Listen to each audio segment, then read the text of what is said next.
ശിവാനി, നീ എന്താ കാണിക്കുന്നത്? ശിവാനി, ശിവാനി വിടാനാ പറഞ്ഞത്. വിട് ശിവാനി, ശിവാനി, ശിവാനി, നിനക്കെന്താ ഭ്രാന്താണോ? അയ്യോ അയ്യോ ശിവാനി, അയ്യോ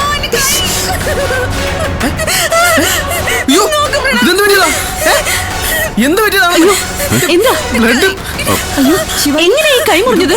പറ ശിവാനി, എങ്ങനെയാ കൈ മുറിഞ്ഞത്? ഞാൻ നിധി ഒന്ന് സഹായിക്കണമെന്ന് കരുതി കിച്ചണിലേക്ക് പോയതാ.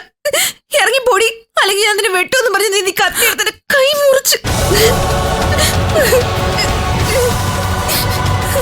അയ്യോ എന്റെ കഴുത്തിന് വെട്ടിയതാ. ഞാൻ കൈ വെച്ച് തടഞ്ഞോണ്ട് എന്റെ കൈക്ക് കൊണ്ടത്. നിനക്കെന്താടി ഭ്രാന്ത് പിടിച്ചോ? രാക്ഷസിയുടെ സ്വഭാവമാണല്ലോ നീ ഈ കാണിച്ചത്. പാവം, ആ കൊച്ചിന്റെ കൈ വെട്ടി മുറിച്ചിട്ട് ഒന്നും അറിയാത്തതുപോലെ നിൽക്കുന്ന കണ്ടില്ലേ? എന്റെ കൈ വേദനിക്കുന്നു പ്രണവ്, എനിക്ക് വയ്യ. എന്റെ കൈ വേദനിക്കുന്നു, എനിക്ക് സഹിക്കാൻ പറ്റുന്നില്ല. മരുന്ന് എടുത്തുണ്ടോ? വാ ശിവാനി, ഇരിക്കും. എന്തൊക്കെയാ വസുന്ധര ഇവിടെ നടക്കുന്നേ? എനിക്ക് വേദനിച്ചിട്ട് വയ്യ. മോളെ വാ, നമുക്ക് ഹോസ്പിറ്റലിൽ പോവാം. വേണ്ടെങ്കിലേ, പ്രണവ് ഒന്ന് വന്നോട്ടെ.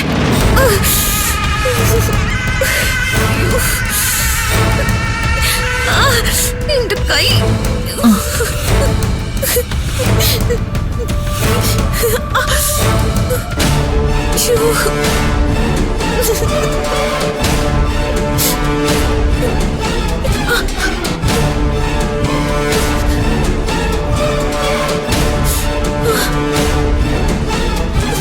മോളെ, സത്യത്തിൽ കിച്ചണിൽ എന്താ ഉണ്ടായത്?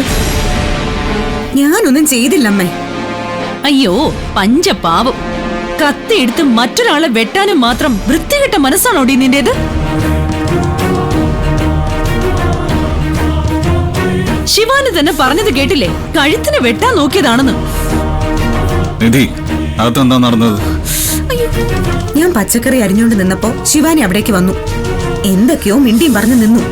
പെട്ടെന്ന് എന്റെ കയ്യിലെ കത്തി പിടിച്ചു വാങ്ങി സ്വന്തമായിട്ട് കൈ മുറുക്കിയായിരുന്നു. വെട്ടിമുറിച്ചതും പോരാഞ്ഞിട്ട് അത് ശിവാനിയാണ് ചെയ്തതെന്ന് പറഞ്ഞോണ്ട് അവളെ തലയിൽ കെട്ടിവെക്കാൻ നോക്കുന്നത് നിങ്ങളെ